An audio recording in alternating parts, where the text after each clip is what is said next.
حضرت سلیمان فارسی رضی اللہ تعالیٰ عنہ آپ سے مروی ایک روایت ہے جس کو صحیح ابن حزیمہ کے اندر، باقی نے شعب الایمان کے اندر اور الترغیب و ترہیب کے اندر اس روایت کو مفصلاً نقل کیا گیا، جو نبی پاک صلی اللہ تعالیٰ علیہ وبارک وسلم شعبان المعظم کے آخری دن جو آقا علیہ السلام نے خطبہ ارشاد فرمایا، حضرت سلمان فارسی رضی اللہ تعالیٰ عنہ آپ فرماتے ہیں خطبنا رسول اللہ صلی اللہ علیہ وسلم فی آخر یوم من شعبان، کہ نبی پاک صلی اللہ تعالیٰ علیہ وبارک وسلم نے شعبان المعظم کے آخری دن ہمیں خطبہ ارشاد فرمایا۔ شعبان المعظم کے آخری دن سرکار دو عالم صلی اللہ تعالیٰ علیہ وبارک وسلم نے خطبہ ارشاد فرمایا، فقال یا ایہا الناس، نبی پاک صلی اللہ تعالیٰ علیہ وبارک وسلم نے ارشاد فرمایا، اے لوگو قد اظلکم شہر عظیم،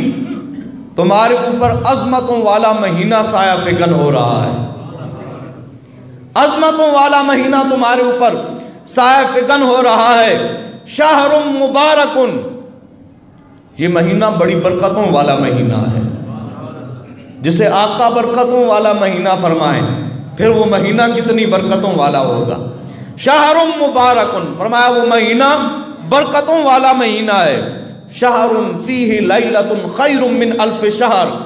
یہ وہ عظمتوں والا مہینہ ہے جس کے اندر ایک رات ایسی ہے جو 1000 مہینوں سے افضل و اعلیٰ ہے۔ جعل اللہ صیامہ فریضۃ، اللہ رب العزت نے اس ماہ رمضان مبارک کے روزوں کو تمہارے لیے فرض فرمایا ہے۔ وقیام لیلہ تطوعا، اس ماہ رمضان مبارک کی راتوں کا قیام جو ہے اللہ رب العزت نے وہ تمہارے لیے نفل بنایا ہے۔ یہ جو نماز تراویح ہم ادا کرتے ہیں، راتوں کو جو ہم قیام کرتے ہیں، فرمایا قیام لیلہ تطوعا، اللہ نے تمہارے لیے یہ راتوں کا قیام نفل بنا دیا ہے۔ من تقرب فیہ بخصلۃ من الخیر، جو آدمی اس ماہ رمضان مبارک کے اندر کوئی نفلی عبادت کرتا ہے، کانا کمن ادا فریضۃ فیما سواہ، وہ ایسے ہے کہ رمضان مبارک کے علاوہ گویا کہ اس نے فرض ادا کیا ہو۔ جو رمضان مبارک کے اندر نفل ادا کرے اللہ رب العزت اس کو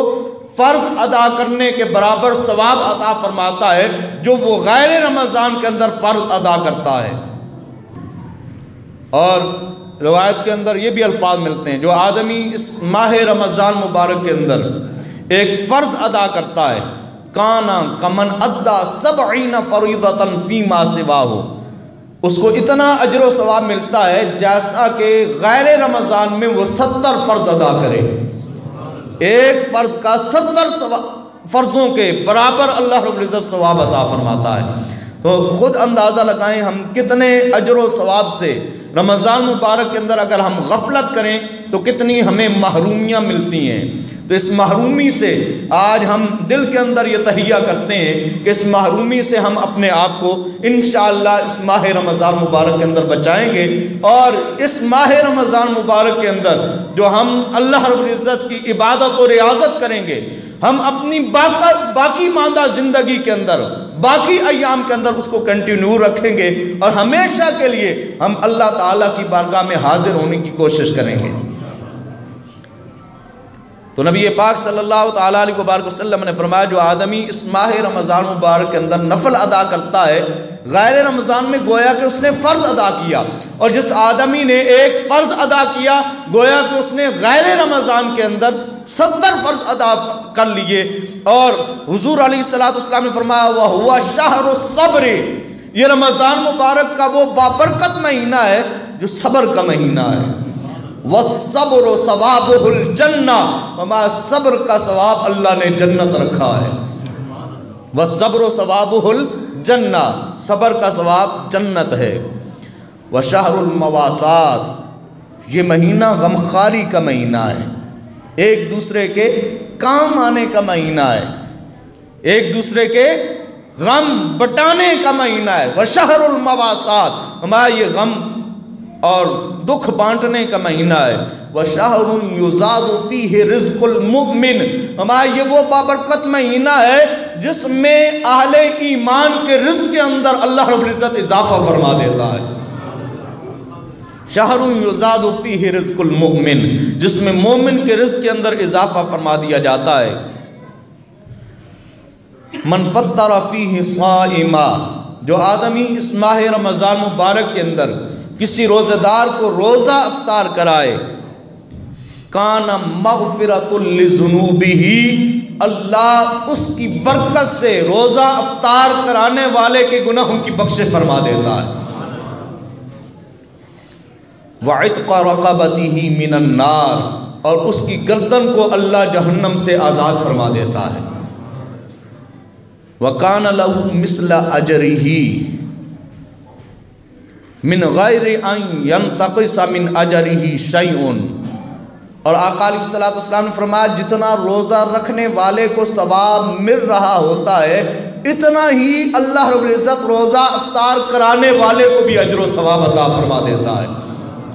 ہم میں سے کئی لوگ ایسے ہوتے ہیں جو کہتے ہیں کہ ہم روزہ افطار کرنے کسی کے پاس کیوں جائیں، روزہ ہم نے اپنے گھر میں رکھا، ہمیں اب افطار کی دعوت دیتے ہیں، یہ ثواب ہم اسے دیں آئیں۔ تو حضور علیہ السلام نے فرمایا اس کے روزے کے اجر و ثواب کے اندر کوئی کمی نہیں کی جائے گی، ہاں جتنا اس نے روزہ رکھا، جتنا اس کو ثواب مل رہا ہے، اسی طرح اللہ رب العزت روزہ افطار کرانے والے کو بھی اجر و ثواب عطا فرما دے گا۔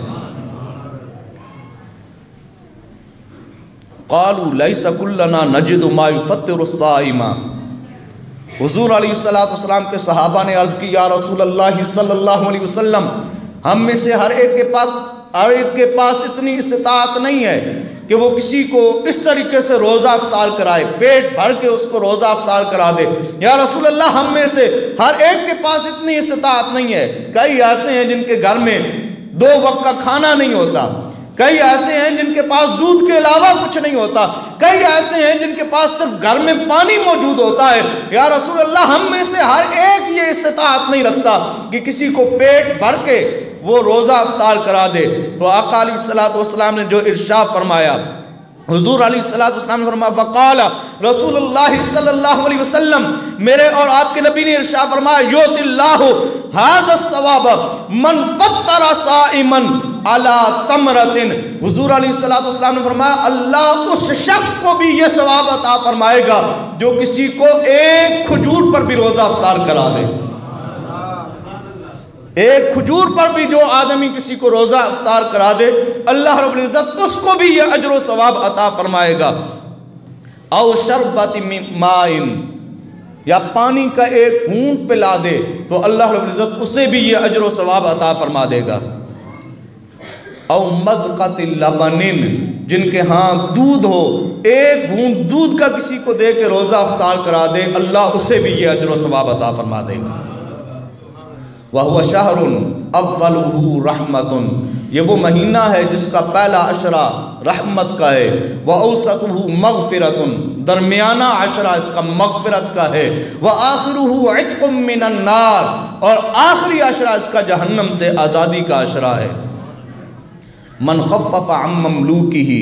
جو آدمی اس ماہ رمضان مبارک کے اندر اپنے ماتحتوں پر، اپنے غلاموں پر تخفیف کرتا ہے، ان سے کام تھوڑا لیتا ہے، اس کے لیے کیا ہے؟ فرمایا غفر اللہ لہ وَأَعْتَقَهُ مِنَ النَّارِ، اللہ اس کی بھی بخشش فرما دیتا ہے اور جہنم سے اس کو آزاد فرما دیتا ہے۔